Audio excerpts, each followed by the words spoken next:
This is your macroeconomics video for the balance of payments accounts. Remember, you don't have to just save money in your own country. You can, of course, put your money in a foreign bank, and foreigners can put money in your bank. We call this capital inflow or capital outflow.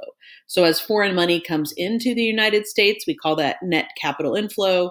And if American banking money is leaving our country and going to a foreign country, we call that outflow.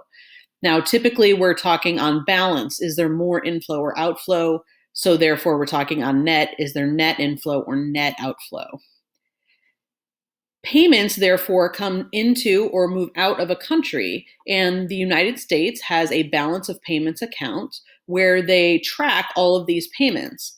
There are two accounts in the balance of payments, the first one being the current account, and this is payments for goods and services. So American-made products, American-made services that we sell to foreigners. When we sell them this good or service, they give us a payment for that. That would be a positive in our current account. Now, if we happen to purchase an imported product made in a foreign country, then we get the product, but they get the payment. So that would be negative in our current account.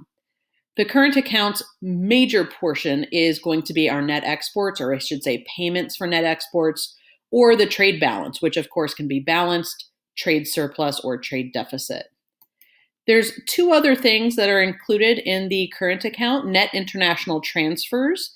These are sometimes referred to as remittances. This is when a citizen just sends money to somebody in a foreign country, which is not uncommon. A lot of people in the United States, if they have family in a foreign country, send money back to people in other countries. So typically net international transfers are also negative for the United States. And the last thing is factor income, which are payments from when you sell factors of production: land, labor, capital, and technology.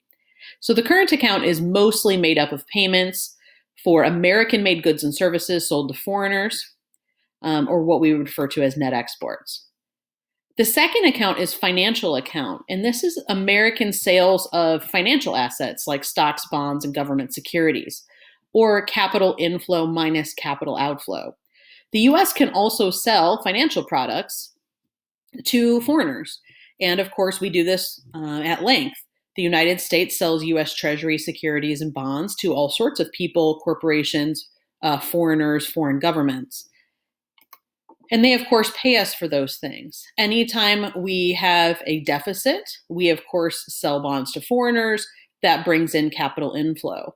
So the financial account is the money that we make by selling these types of financial assets.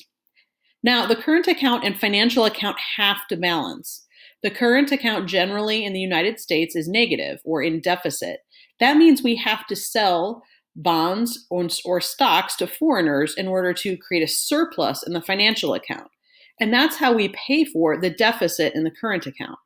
Remember, a deficit means you're spending more than you're spending more than you're earning. You can't spend money you don't have. So you have to make that up somewhere else. The US finances their deficits by selling financial products to foreigners in the forms of stocks, bonds, and other types of treasury securities.